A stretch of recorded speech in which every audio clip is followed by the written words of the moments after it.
All right, FAQ number 24.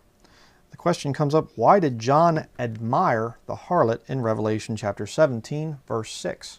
Let's go there. Revelation 17, verse 6 says here, well, actually, we'll jump up to verse 4. And the woman was arrayed in purple and scarlet collar, the collars of the Vatican, and decked with gold and precious stones and pearls, having a golden cup in her hand full of abominations and filthiness of her fornication. And upon her forehead was a name written, Mystery Babylon the Great, the mother of harlots and abominations of the earth. And I saw the woman drunken with the blood of the saints and with the blood of the martyrs of Jesus. And when I saw her, I wondered with great admiration. So now the new versionist perverts will come along and they'll say, well, obviously the King James Bible is being very nice to the Roman Catholic system here, so it must be a covert Catholic Bible or some kind of nonsense, because it says John admired. He wondered with great admiration. Okay, now you can make the arguments, well, words have changed meaning since 1611, blah, blah. But the fact of the matter is you don't need to do that. You don't need to make excuse for the King James Bible. Why?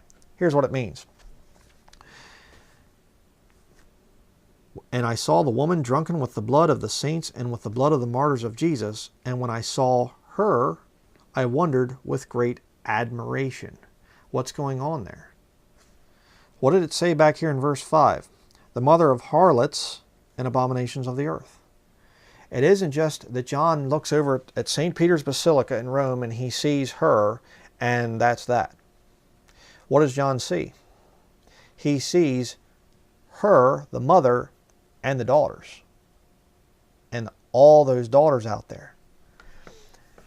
And here's the funny thing. A lot of them look like they're Christians. And they can be very, very deceptive. And they can act like they are preaching the gospel, and they can deceive you. And so you can wonder and you can go, wow, maybe these people are Christians. Maybe they're saved, Have you ever been there? You start to get deceived by some group or something like this, some Babel building someplace, and you think, wow, maybe this is Christian or something. Maybe this is okay. Maybe it's okay to worship in a Babel building or whatever else. You start to wonder with great admiration. You go into that building and you're looking up there and you're going, man, it must have cost a fortune to build this place. And wow, what would modern day America and the world look like to somebody from the first century, like John was seeing? There'd be a lot to admire. There'd be a lot that you look and you go, what is that? Oh man, whoa, like this.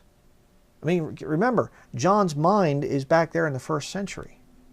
And he's going, what in the world is this stuff here, man? You're looking and seeing it, fighter jets going over.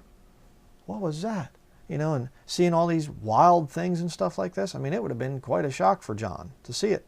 But look at verse 7. And the angel said unto me, wherefore didst thou marvel? I will tell thee the mystery of the woman and of the beast that carrieth her, which hath the 7 heads and 10 horns.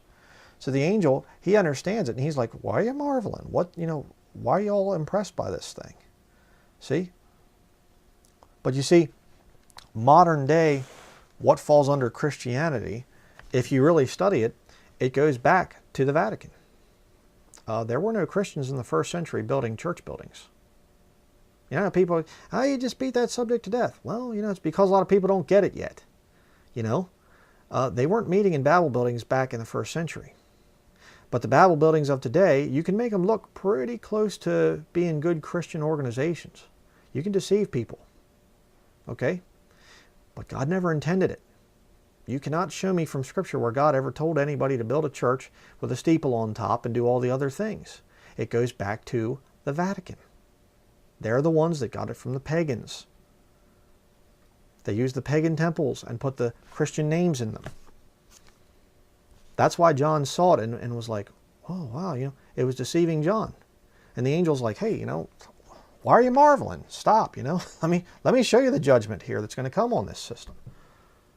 That's what's going on there. And by covering up that fact, again, you're covering up for the fact that this modern day, what falls under Christianity today, it's an illusion. It's not real. It's not what was in the first century. Again, you have the Bible having this stuff written down centuries before it even became popular.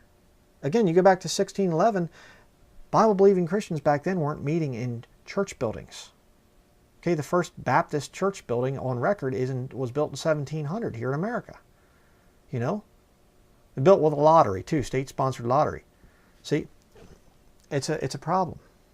So that's what's going on there. That's what's happening here in that verse. And by changing admiration to something else, you're actually covering up for that fact. So these people, they come out with all these little attacks, all these little nitpicky things about why this and why that and how about this and how about that. And it's all designed to get you to deny the King James Bible. Don't even waste your time on them. Don't listen to them. So that'll be it. We'll see you in the next FAQ.